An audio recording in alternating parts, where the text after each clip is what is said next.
जी, अस्सलाम वालेकुम। इस वीलाग में मैं डिस्कस करूंगा दो अहम मौज़ूआत को जो इंतखाबात के बाद की सूरत हाल के हवाले से है।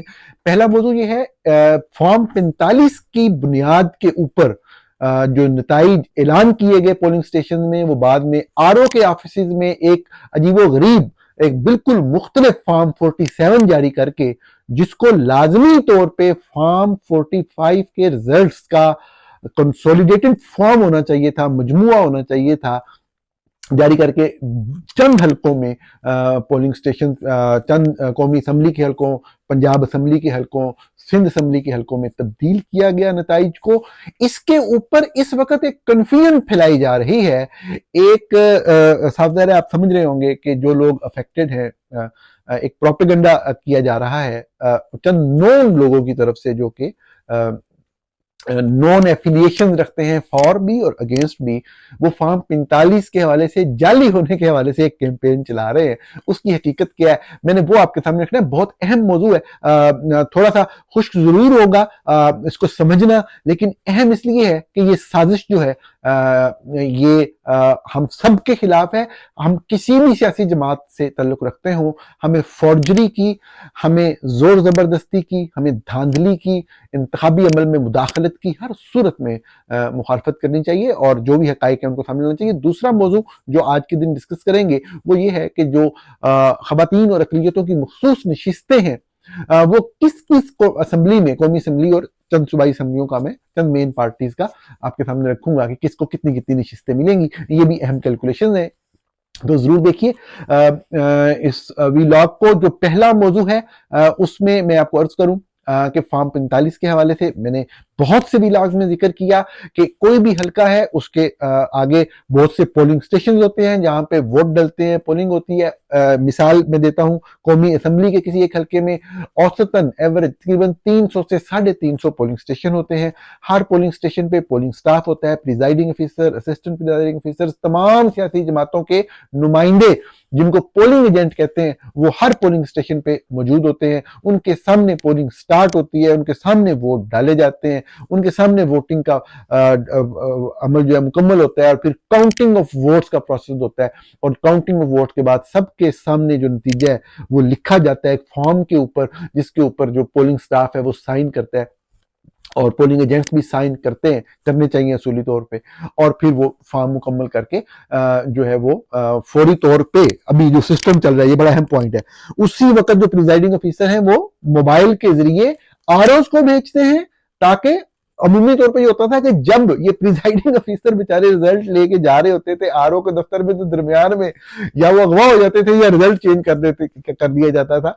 तो वो वहीं से बैठे बैठे वो उन्होंने जो सिस्टम है इलेक्शन कमीशन का, या उसके ऊपर भी करना होता है और मैन्युअली भी, मतलब उस सिस्टम के अलावा भी वो बराह रास्त मोबाइल का इस्तेमाल करके भेज देते हैं। इसीलिए मोबाइल सर्विसेज जो बंद थी कुछ देर के लिए, ऑन की गई थी, वो आरओ को भेज देते हैं और ये एक सबूत हो जाता है कि वहीं से बैठे बैठे चला गया। और वहां मौजूद जो पोलिंग एजेंट्स होते हैं वो भी उस नतीजे को हासिल कर लेते हैं। जब आरओ के दफ्तर में, रिटर्निंग ऑफिसर के दफ्तर में, तमाम हल्के के जितने भी पोलिंग स्टेशन है, 300 पोलिंग स्टेशन है फर्ज करो, सबके फॉर्म 45 आ जाते हैं, तो उसमें हर उम्मीदवार के वोटों को जमा किया जाता है और फॉर्म 47 का नतीजे का ऐलान कर दिया जाता है। इतनी सी बात होती है।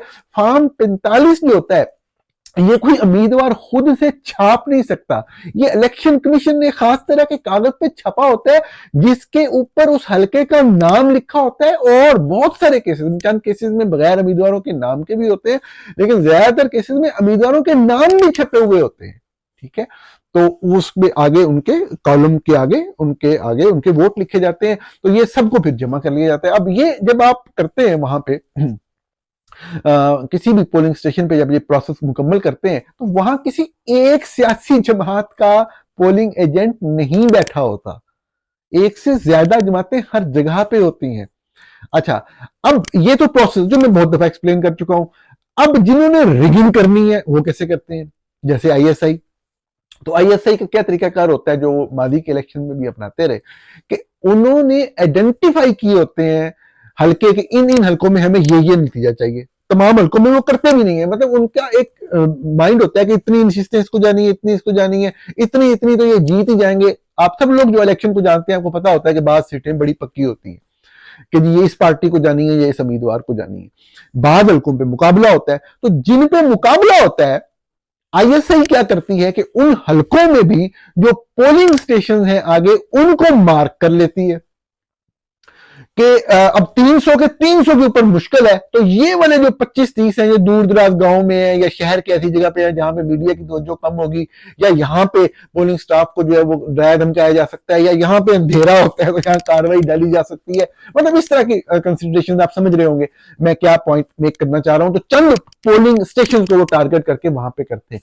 तो जिन पोलिंग स्टेशन पे करते हैं वहां पे होता क्या है कि वो जो प्रिजाइडिंग ऑफिसर है उनको बाद केसेस में हर जगह पे मुख्तलिफ स्ट्रेटजी होती है। एक स्ट्रेटजी ये होती है कि प्रिजाइडिंग ऑफिसर से कहते हैं आपने फॉर्म 45 नहीं देना, सादा कागज पे दे दें, या अगर फॉर्म 45 देने हैं तो साइन नहीं करने। आप समझ रहे हैं, ये तरीकाकार अपनाया जाता है, ये रिगिंग स्ट्रेटजी का हिस्सा होता है। लेकिन ये सिस्टम बड़ा जबरदस्त है, फुल प्रूफ सिस्टम होता है हमारे यहाँ इलेक्शन का। मैंने अर्ज किया था कि 1976 का जो कानून था अवामी नुमाइंदगी का, representation of people act 1976, one of the best legislation in the world, उसी को नाम तब्दील करके पाकिस्तान इलेक्शन एक्ट थोड़ी बहुत रिफॉर्म के बाद रखा गया।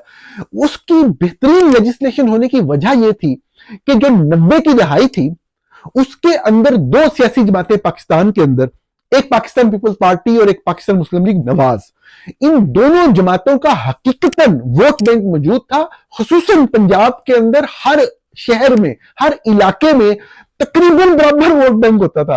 और ये एक फेनोमिनन था इस तरह का कि जो दही इलाके हैं वहां ज्यादा पीपीपी का वोट है ना, तो और दही इलाकों में उस वक्त पॉपुलेशन भी बहुत ज्यादा होती थी, तो बड़ा आप कह लें कि नेक टू नेक एक कंपटीशन होता था। तो जब ये लोग असेंबलियों में आते थे, जिसकी भी हुकूमत बनती थी, चाहे मोहतरमा बेनजीर भुट्टो की हुकूमत हो, चाहे जनाब नवाज शरीफ की हुकूमत हो, तो ये लॉ में बजाय एक दूसरे को, क्योंकि दोनों को कॉन्फिडेंस था कि अगर फेयर पोल होंगे तो हम जीतेंगे, तो इस तरह की तब्दीलियां और इस तरह की चीजें वो लाते थे उसके अंदर कि वो इलेक्शन का जो लॉ है वो बेहतरीन से बेहतरीन बनता चला गया।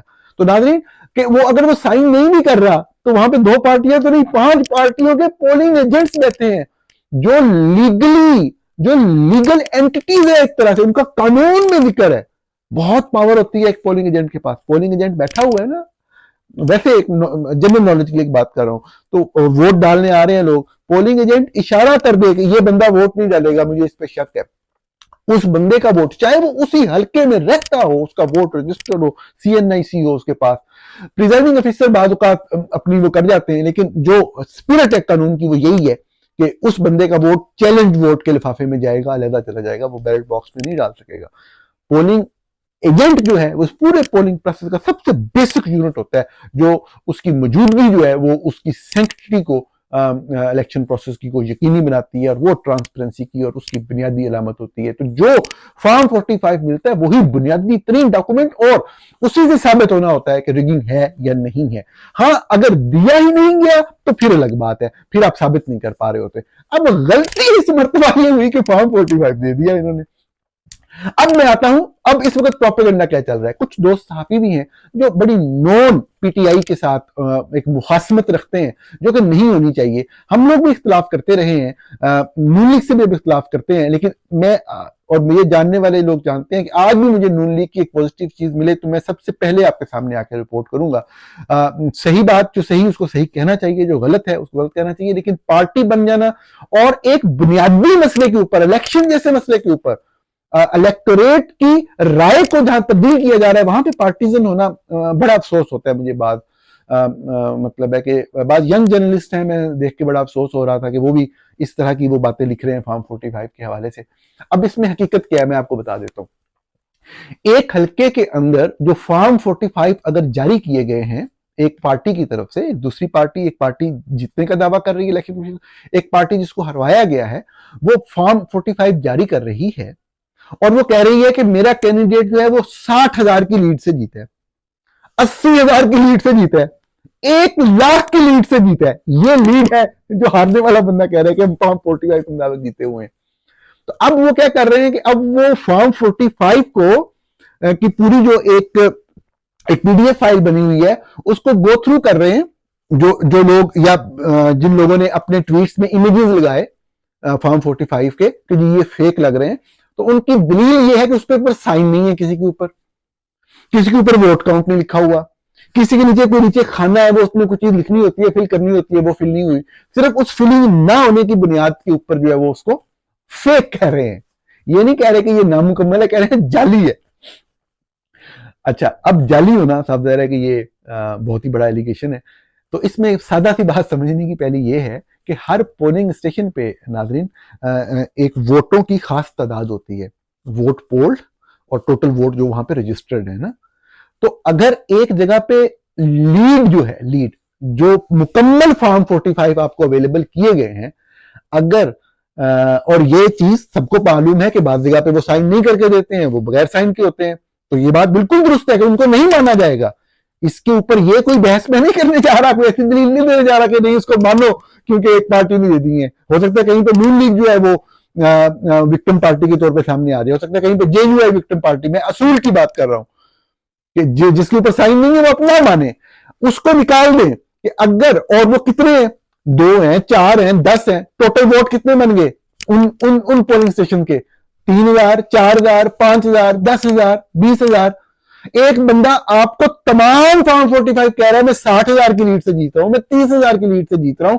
वो जो चंद आप डेफिशिएंसीज वाले फॉर्म 45 दिखा रहे हैं, उसका दिखाने का या उनको गलत कहने का, जाली नहीं गलत कहने का तरीका का भाई वो तो छापे इलेक्शन कमीशन ने, वो आए कैसे उनके पास? फिर ये बताएं, जो पोलिंग एजेंट्स के पास आए एक पार्टी के, इतने सारे कैसे आ गए? एक दो चलो आ सकता है, इतने सारे कैसे आ गए? छुपवा के आ गए वो जाके, 1 मिनट में पता लग जाएगा कि कहीं और से छुपवाए हैं इलेक्शन कमीशन के अलावा, क्योंकि प्रिंटिंग है तो प्रिंटिंग प्रेस ऑफ पाकिस्तान के अलावा की प्रिंटिंग है, या जिन जिन प्रिंटिंग प्रेसेस से इलेक्शन कमीशन ने छुपवाए हैं, जिस पेपर पे छुपवाए हैं, 1 मिनट में पता लग जाएगा उस चीज का। ये तो कोई बात ही, ये तो मसला ही कोई नहीं होता।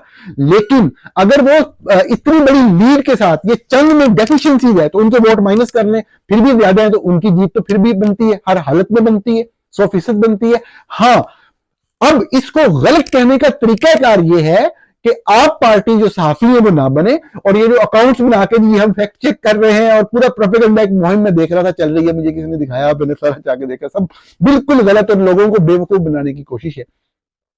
उसमें तरीकाकार ये है कि आप अगर नून लीग की तरफ से आप कहते हैं कि नहीं जी हम जीते हैं, तो अब नून लीग उन पोलिंग स्टेशन के असल लगा दे, असल दिखा दें ये असल है, तो बात खत्म हो जाएगी। वो उनका वो गलत हो जाएगा, वो वाला निकल जाएगा, फिर उस सूरत में निकलेगा जब आप दूसरा असल लगाएंगे।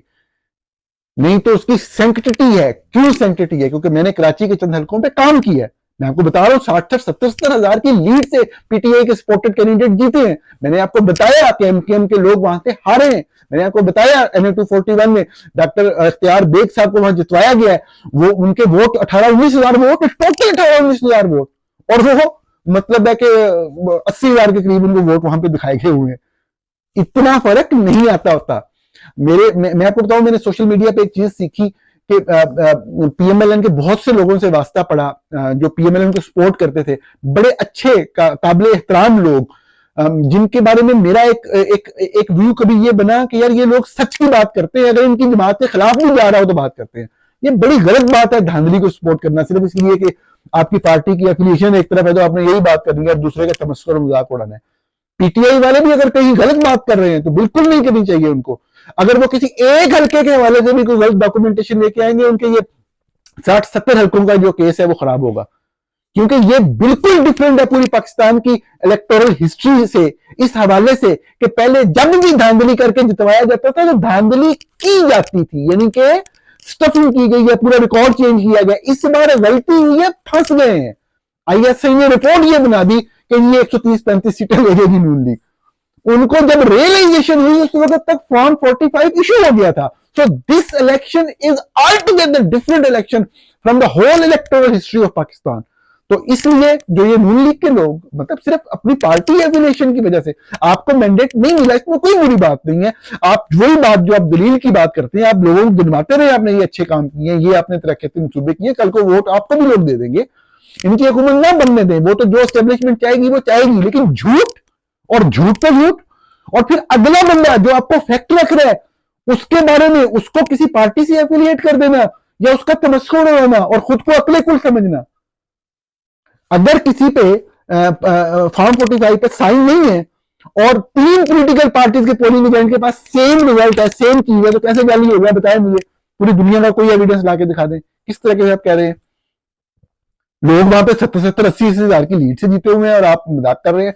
चंद पोलिंग फार्म 45 पे साइन नहीं है, आप कहते हैं। यानी इस तरीके से इतनी बड़ी रिगिंग को आप वो नहीं कर सकते और इस तरीके से मामला और खराबी की तरफ जाएंगे। इन हलकों में जिनमें रिगिंग हुई है इनके नतीजे के ऊपर फैसला करना होगा। अगले मौजू की तरफ चलते हैं। मैं इख्तिसार से बात कर लेता हूं, बात पहले लंबी हो गई कि जो सीटें हैं, मैंने अर्ज किया कल के भी वीडियो के अंदर कि बाद लोग पॉलिटिकल पार्टी जो नून लीग है वो नहीं कह रही कि जी पीटीआई को कोई रिजर्व सीटें नहीं मिल सकती, उन्होंने नहीं कहा। लेकिन मुख्तलिफ यूट्यूबर और साथी जो है उन्होंने प्रोग्राम वीलॉग कर भी लिए है कि पीटीआई को तो नहीं मिल सकती जी। इन्होंने कोई अगर इत्तेहाद कर भी लिया मजलिस वहदतुल मुस्लिमीन से पंजाब असम्बली के लिए और कौमी असम्बली के लिए और केपी के असम्बली के लिए किसी और पार्टी से कर भी लिया तो तब भी नहीं मिलेगी, क्योंकि एक लिस्ट जमा करवानी होती है एक तारीख तक। तो वो चूंकि मजलिस वहदतुल मुस्लिमीन ने जमा नहीं करवाई तो इनको नहीं मिलेंगी। तो मैंने उस हवाले से कल कानून का भी हवाला दिया, मैंने इस्लामाबाद हाई कोर्ट के फैसले का भी हवाला दिया कि इस तरह का कोई मसला नहीं है। और प्रेसिडेंट मैंने आपके सामने रखा कि ये 3 लोग हैं, मैं आपके नाम भी आज बता देता हूं उनके। एक साहब हैं, इनका नाम है जी मलक अब्बास रहमान, ये पहले साहब हैं। दूसरे साहब है उनका नाम है शफीक शेर अफरीदी और एक तीसरे साहब हैं उनका नाम है बिलावल अफरीदी। ये साहिबान मोहम्मद एजेंसी और खैबर एजेंसी से जो ट्राइबल एरिया से जब ये प्रोविंशियल असेंबली की सीटें मिली ट्राइबल एरिया को पेशावर की सूबा खैबर पख्तूनख्वा की प्रोविंशियल असेंबली की, तो जब यहां 2019 में इलेक्शन हुआ तो ये तीनों साहब जो इनके मैंने नाम लिए आपके सामने अभी, ये इंडिपेंडेंट इलेक्ट हुए, किसी पार्टी के नहीं थे। इन्होंने एक पार्टी बलूचिस्तान अवामी पार्टी जिसका ताल्लुक ही नहीं केपीके से, जिसका वजूद ही जो है वो एक दूसरे सूबे में है, बुनियादी दूसरे सूबे में है, सूबा बलूचिस्तान में। बाप बड़ी मशहूर पार्टी है बाय द वे। तो इन्होंने बाप को ज्वाइन कर लिया, पार्टी थी नहीं, एक मेंबर भी नहीं था, कोई जब मेंबर ही नहीं थे तो लिस्ट उन्होंने कहां से देनी थी। तो जब इन्होंने ज्वाइन कर लिया तो फिर इन्होंने इलेक्शन कमीशन को अपना एक इनका सीट का राइट बनता था 3 मेंबर्स की बुनियाद पे, तो बसीरत खान साहिबा इनकी तरफ से बलूचिस्तान अवामी पार्टी की मेंबर जो बनी। आप तहकीक में अगर दिलचस्पी रखते हो तो बिल्कुल केपी के असम्बली की वेबसाइट पे जाके आप जो सबका असम्बली के मेंबरान है उनमें बलूचिस्तान नेशनल पार्टी आप सर्च करें तो आप देख सकते हैं ये तीनों मेंबरान भी मौजूद होंगे। ये जो खातून का मैंने जिक्र किया ये भी मौजूद होंगी, तो ये कोई मसला नहीं, इसका प्रेसिडेंट मौजूद है। बात को खत्म करता हूँ, कंक्लूड करता हूँ। मैंने जो कैलकुलेशन की हुई है वो आपको बता देता हूँ। कौमी असम्बली में तकरीबन 60 टोटल नशिस्तें होती हैं खवातीन की। मेरे अंदाजे के मुताबिक जो है वो पीटीआई का जो शेयर बनता है वो तकरीबन 20 सीटों का बनता है। धांधली वाली सीटें इनको मिलती हैं या नहीं मिलती, लेकिन 20 सीटें यहां से कौमी असम्बली में मिल जाएंगी। पंजाब असम्बली में 66 सीटें होती हैं खवातीन की। कौमी असम्बली में वैसे 10 वो भी माइनॉरिटीज की भी होती हैं, तो वहां से भी आप कह लें कि 3 या 4 सीटें पीटीआई को वो भी मिलेंगी माइनॉरिटीज की कौमी असम्बली में। पंजाब असम्बली में 66 सीटें हैं, मेरी कैलकुलेशन के मुताबिक तकरीबन 25 सीटें पीटीआई को मिलेंगी और तकरीबन 30 से ज्यादा सीटें पीएमएलएन ले जाएगी, क्योंकि आजाद उनके साथ ज्यादा शामिल हो रहे हैं, सीटें उनकी कम थी। अब दूसरी तरफ आप आते हैं खैबर पख्तूनख्वा असेंबली में। अगर वहां पे इत्तेहाद हो जाता है किसी पार्टी के साथ पीटीआई का, तो फिर यह है कि टोटल 26 सीटें हैं, तो उसमें से तकरीबन जो है 22-23 सीटें जो है वो इनका राइट होगा पीटीआई का, और मेजॉरिटी ऑफ जो माइनॉरिटी सीट्स हैं वो भी वो ले जाएंगे। बाकी असम्बलियों में भी इसी रेशो से आप देख सकते हैं। फैसला तभी होगा कौमी असम्बली के हवाले से और पंजाब असम्बली के हवाले से जब वो सीटें जिनके ऊपर फॉर्म 45 के वो फॉर्म 45 जो बहुत सी जमातों को दिए गए उसके हवाले से फैसला नहीं होता, तो ये निज़ाम साफ ज़ाहिर है एक हैंग ही करता रहेगा, उसकी क्रेडिबिलिटी कोई नहीं होगी। प्रोग्राम देखने का नाज़रीन बहुत शुक्रिया।